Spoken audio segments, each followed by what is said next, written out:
হরে কৃষ্ণ ভক্তবৃন্দগণ, কেমন আছেন সকলে? দেখতে দেখতে চলে আসলো শ্রাবণ মাসের সর্বশ্রেষ্ঠ ও সর্বশেষ একাদশী ব্রত। তো ভক্তগণ, আজকের ভিডিও থেকে আমরা জানব শ্রাবণ শুক্লপক্ষের একাদশী ব্রত কবে পালিত হবে, এই ব্রতের নাম কি, এবং জানব পূর্ণময় এই একাদশী ব্রতের মহিমা কি, কি বলা হয়েছে এই একাদশীর মাহাত্ম্য কথায়। সেই সকল বিষয়াবলী আজকের শেষ থেকে প্রথম অবধি আপনারা সকলে তা শ্রবণ করুন। ভক্তগণ, এটি চলছে শ্রাবণ মাস, যা দেবাদিদেব মহাদেবের সব থেকে প্রিয় এবং আরাধনার মাস। ভক্তরা এই মাসে প্রত্যেক দিন মহাদেবের মাথায় জল ঢেলে ভগবান শিবের বিশেষ আশীর্বাদ লাভ করতে পারে। তো ভক্তগণ, এই পূর্ণময় শ্রাবণ মাস পড়েছে শ্রী বিষ্ণুদেবের অর্পিত দুইটি একাদশী ব্রত, একটি কৃষ্ণপক্ষের একাদশী, অন্যটি শুক্লপক্ষের একাদশী। তো বন্ধুরা, শ্রাবণ কৃষ্ণপক্ষের একাদশী ব্রতটি ইতিমধ্যে পালিত হয়ে গিয়েছে, তবে এবার শ্রাবণ শুক্লপক্ষের যে একাদশী ব্রতটি পালিত হবে তা আজ, এবং এখন সেই একাদশীর সম্পর্কে আপনাদের সঙ্গে এবার আলোচনা করব। তো অবশ্যই কিন্তু ভিডিওটি আপনারা সম্পূর্ণ শেষ অবধি শ্রবণ করুন। তো বন্ধুরা, আপনাদের জানিয়ে দিই, শ্রাবণ শুক্লপক্ষের একাদশী ব্রতের নাম হলো পবিত্রা রোপণী একাদশী ব্রত। নিঃসন্দেহে এই পবিত্রা রোপণী একাদশী সর্বপাপ বিনাশিনী। এই একাদশীর মাহাত্ম্য শোনা মাত্রই বাজপেয় যজ্ঞের ফল লাভ হয়।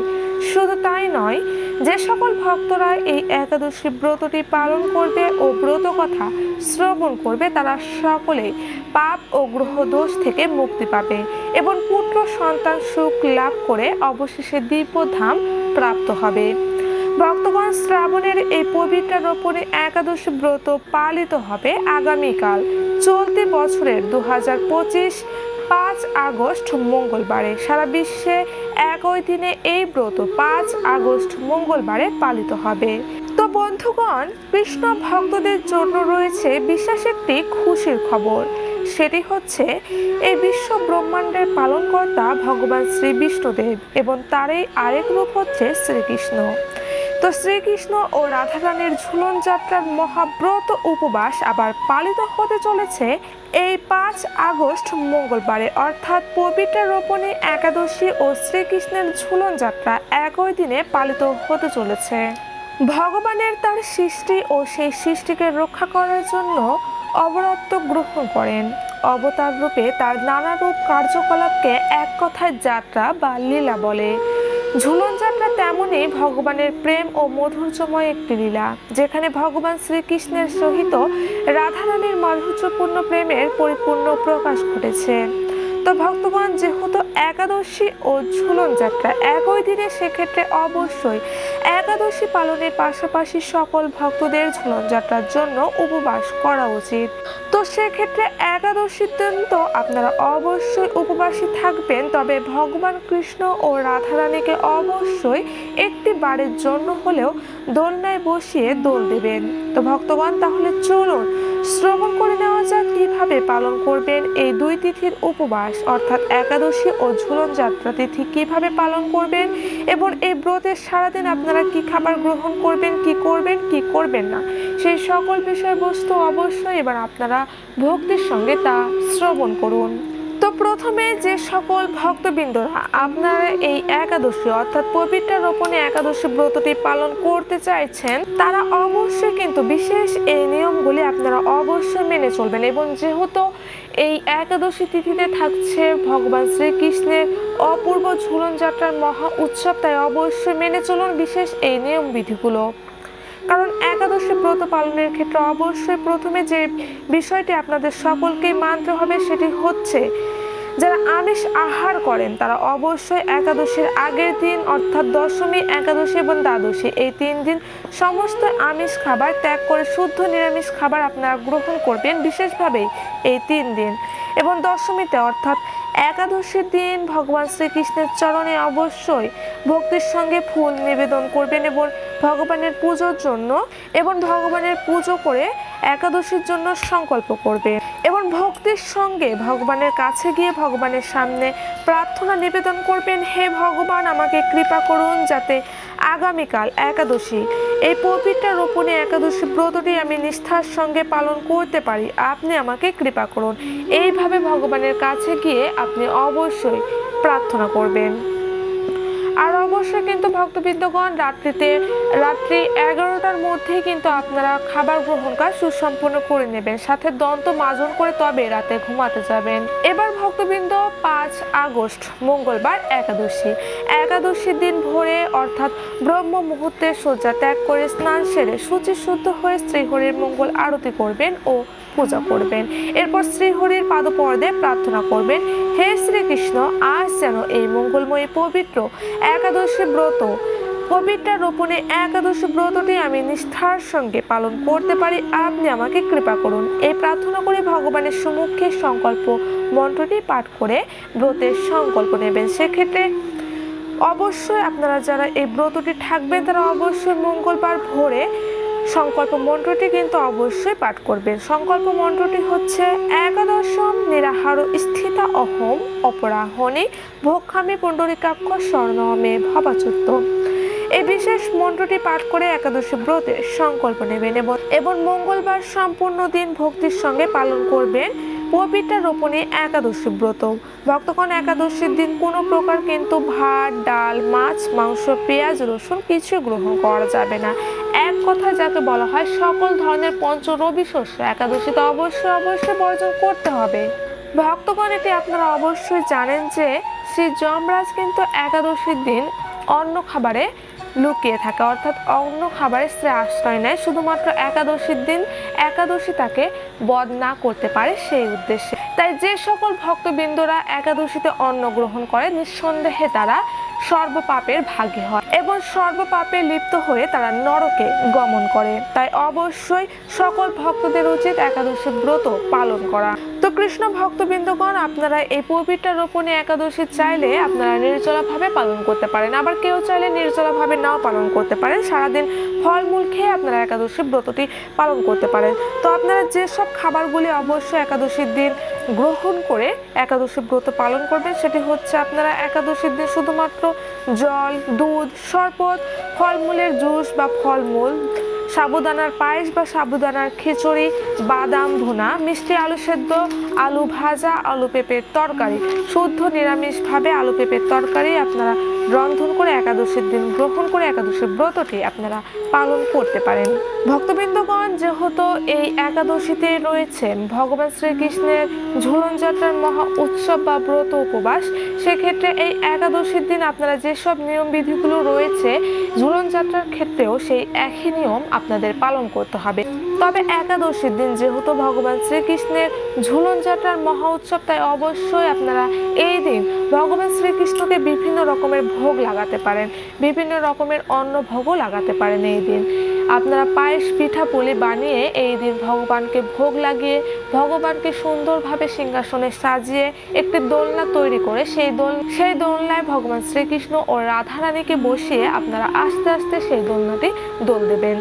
এছাড়া ভক্তবৃন্দগণ, আপনারা মঙ্গলবার একাদশীর দিন ভক্তিময় কাজগুলি বেশি বেশি করে করবেন। গীতা পাঠ করা বা অন্য ভক্তদের শ্রীমুখ হতে গীতা পাঠ শ্রবণ করা, তুলসী গাছের জল দেওয়া, তুলসী গাছের সেবা ও পূজায় অংশ নেবেন, অন্য ভক্তদের সঙ্গে ভালো আচরণ করবেন, তাদের ভক্তির সঙ্গে কিছু দান করবেন। এই দিন যতটা সম্ভব নিজেকে সংযত রাখবেন, কারোর সাথে ঝগড়া ঝামেলা করবেন না, মুখ দিয়ে কটু কথা বলা বা অন্যকে নিয়ে সমালোচনা করা এই দিন সম্পূর্ণভাবে নিজেকে বিরত রাখবেন এই সব কাজগুলি থেকে। ভক্তবৃন্দগণ, এইভাবে আপনারা খুব সহজে সুন্দরভাবে পবিত্র রোপণী একাদশী ব্রতটি সুন্দরভাবে পালন করতে পারেন। এবার সর্বশেষ আমরা জেনে নেব এই পবিত্র রোপণীর একাদশীর অপূর্ব মাহাত্ম্য কথাটি। একদিন মহারাজ যুধিষ্ঠির ভগবান শ্রীকৃষ্ণকে জিজ্ঞাসা করলেন, হে প্রভু, শ্রাবণ মাসের শুক্লপক্ষের একাদশীর নাম কি তা কৃপা করে আমাকে বলুন। শ্রীকৃষ্ণ বললেন, হে মহারাজ, এখন আমি সেই পবিত্র ব্রত মাহাত্ম্য বর্ণনা করছি, মনোযোগ দিয়ে তা শ্রবণ করুন, যা শোনা মাত্রই বাজপেয়ী যজ্ঞের লাভ হয়। প্রাচীনকালে দাপর যুগের শুরুতে মহিজিৎ নামে এক বিখ্যাত রাজা ছিলেন। তিনি মাহিষ্মতি নগরে রাজত্ব করতেন, কিন্তু দুঃখের বিষয় এই যে তার মনে বিন্দুমাত্র সুখ বা শান্তি ছিল না, কেননা তিনি ছিলেন অপুত্রক। পুত্রহীনের ইহলোক পরলোক কোথাও সুখ হয় না। এই রূপ চিন্তা করতে করতে বহুদিন কেটে গেল, কিন্তু তবুও পুত্রমুখ দর্শনে রাজা বঞ্চিত রইলেন। নিজেকে অত্যন্ত দুর্ভাগা মনে করে রাজা চিন্তাগ্রস্ত হলেন। প্রজাদের সামনে গিয়ে বলতে লাগলেন, হে প্রজাবৃন্দ, তোমরা শোনো। আমি এই জন্মে তো কোনো পাপ কাজ করিনি, অন্যায়ভাবে আমার রাজকোষ বৃদ্ধি করিনি, ব্রাহ্মণ বা দেবতাদের সম্পদ কখনো গ্রহণ করিনি। উপরম্ভ প্রজাদের পুত্রের মতো পালন করেছি, ধর্ম অনুযায়ী পৃথিবী শাসন করেছি, দুষ্টদের যথানুরূপ দণ্ড দিয়েছি, স্বজন ব্যক্তিদের যথাযোগ্য সম্মান করতেও কখনো অবহেলা করিনি। তাই হে ব্রাহ্মণগণ, এই প্রকার ধর্মপথ অবলম্বন করা সত্ত্বেও কেন আমার পুত্র লাভ হলো না, তা আপনারা কৃপা করে অনুসন্ধান করুন। রাজার এই প্রকার কাতর উক্তি শ্রবণে ব্যথিত রাজভক্ত পুরোহিত ব্রাহ্মণগণ রাজার মঙ্গলের জন্য গভীর বনে ত্রিকালঙ্গু মুনি ঋষির কাছে যেতে মনস্থ করলেন। বনের মধ্যে ঋষিদের আশ্রম সকল দেখতে দেখতে তারা এক মুনির সন্ধান পেলেন। তিনি দীর্ঘায়ু নীরব নিরাহারে দিন যাপন করে ঘোর তপস্যায় মগ্ন ছিলেন।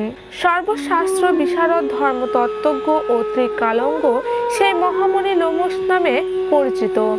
ব্রহ্মার এক কল্প অতিবাহিত হলে মণিপরের গায়ের একটি লোম পরিত্যক্ত হতো। এই কারণে এই মহামুনির নাম লোমশ। তাকে দেখে সকলেই ধন্য হলেন। তারা পরস্পর বলতে লাগলেন যে আমাদের বহু জন্মের সৌভাগ্যের ফলে আজ আমরা এই মুনির সাক্ষাৎ লাভ করলাম। তারপর ঋষিবর তাদের সম্বোধন করে বললেন, কি কারণে আপনারা এখানে এসেছেন এবং কেনই বা আমার এত প্রশংসা করছেন তা স্পষ্ট করে বলুন। আপনাদের যাতে মঙ্গল হয় আমি নিশ্চয়ই তার চেষ্টা করব। ব্রাহ্মণেরা বললেন, হে ঋষিবর, আমরা যে উদ্দেশ্যে এখানে এসেছি আপনি তা কৃপা করে শুনুন। এই পৃথিবীতে আপনার মতো শ্রেষ্ঠ ব্যক্তি আর কোথাও নেই। মহিজিৎ নামে এক রাজা নিঃসন্তান হওয়ায় অতি দুঃখে দিন যাপন করছে। আমরা তার প্রজা। তিনি আমাদেরকে পুত্রের মতো পালন করেন, কিন্তু তিনি পুত্রহীন বলে আমরাও সবাই মর্মাহত। তার দুঃখ দূর করতে আমরা এই বনে প্রবেশ করেছি। হে ব্রাহ্মণ শ্রেষ্ঠ, রাজা যাতে পুত্রের মুখ দর্শন করতে পারে কৃপা করে তার কোনো উপায় বলুন। তাদের কথা শুনে মুনিবর ধ্যানমগ্ন হলেন। কিছু সময় পর রাজার পূর্বজন্ম বৃত্তান্ত বলতে লাগলেন। এই রাজা পূর্বজন্মে এক দারিদ্র বৈষ্ণব ছিলেন। একবার তিনি একটি অন্যায় কার্য করে ফেলেন। ব্যবসা করবার জন্য তিনি এক গ্রাম থেকে অন্য গ্রামে যাতায়াত করতেন। এক সময় জ্যৈষ্ঠ মাসে শুক্লপক্ষের দশমী দিনে কোথাও যাওয়ার পথে তিনি অত্যন্ত তৃষ্ণার্ত হয়ে পড়েন। গ্রাম প্রান্তে একটি জলাশয় তিনি দেখতে পান। সেখানে জল পানের জন্য যান। একটি গাভী ও তার বাছুর সেখানে জল পান করছিল। তাদেরকে তাড়িয়ে দিয়ে তিনি নিজেই জলপান করতে লাগলেন। এই পাপ কর্মের ফলে তিনি পুত্র সুখে বঞ্চিত হলেন, কিন্তু পূর্বজন্মের কোনো পুণ্যের ফলে তিনি এইরকম নিষ্কণ্ঠক রাজ্য লাভ করেছেন। হে মুনিবর, শাস্ত্রে আছে যে পুণ্য দ্বারা পাপ ক্ষয় হয়, তাই আপনি এমন কোনো পুণ্য ব্রতের উপদেশ করুন যাতে তার পরার্থ পাপ দূর হয় এবং আপনার অনুগ্রহে তিনি পুত্র সন্তান লাভ করতে পারেন। লোমশ মুনি বললেন, শ্রাবণ মাসে শুক্লপক্ষের পবিত্র রূপণী একাদশী ব্রত অভীষ্ট ফল প্রদান করে। আপনারা যথাবিধি তা সকলে পালন করুন। লোমশ মুনির উপদেশ শুনে আনন্দ চিত্তে গৃহে প্রত্যাবর্তন করে তারা রাজাকে সে সকল কথা জানালেন। তারপর সকলে মিলে মুনির নির্দেশ অনুসারে ব্রত পালন করলেন। তাদের সকলের পূর্ণ ফল রাজাকে প্রদান করলেন। সেই পূর্ণ প্রভাবে রাজমহর্ষি গর্ভবতী হলেন। উপযুক্ত সময়ে বলিষ্ঠ সর্বাঙ্গ সুন্দর এক পুত্র সন্তানের জন্ম দান করলেন। ভবিষ্যত্তর পুরাণে এই মাহাত্ম্য বর্ণিত হয়েছে। এই ব্রত মাহাত্ম্য যিনি পাঠ বা শ্রবণ করবেন তিনি সমস্ত পাপ থেকে মুক্ত হবেন এবং পুত্র সুখ ভোগ করে অবশেষে দিব্যধাম প্রাপ্ত হবেন। হরে কৃষ্ণ কৃষ্ণ কৃষ্ণ হরে হরে, হরে রাম রাম রাম হরে হরে। তো কৃষ্ণ ভক্তবৃন্দগণ, অবশ্যই কিন্তু আপনারা এই পবিত্র রূপণী একাদশী ব্রতটি সকল কৃষ্ণ ভক্তবৃন্দগণ সকল ব্যক্তি অবশ্যই পালন করবে। আর যেহেতু ভক্তবৃন্দগণ এই একাদশী তিথিতে রয়েছে ভগবান শ্রীকৃষ্ণের ঝুলন যাত্রার মহা উৎসব, তাই অবশ্যই আপনারা এই দিন একাদশীর পাশাপাশি ঝুলন যাত্রার উপবাসও পালন করবেন এবং ভগবানকে এই দিন বিভিন্ন ভোগ লাগিয়ে তার সেবা পূজা করবেন এবং দোলনায় বসিয়ে দোল দেবেন। সকলে ভালো থাকবেন, সুস্থ থাকবেন। দেখা হবে কোনো পরবর্তী ভিডিওতে। জয় শ্রীকৃষ্ণ, জয় রাধা মাধব, জয় গোবিন্দ।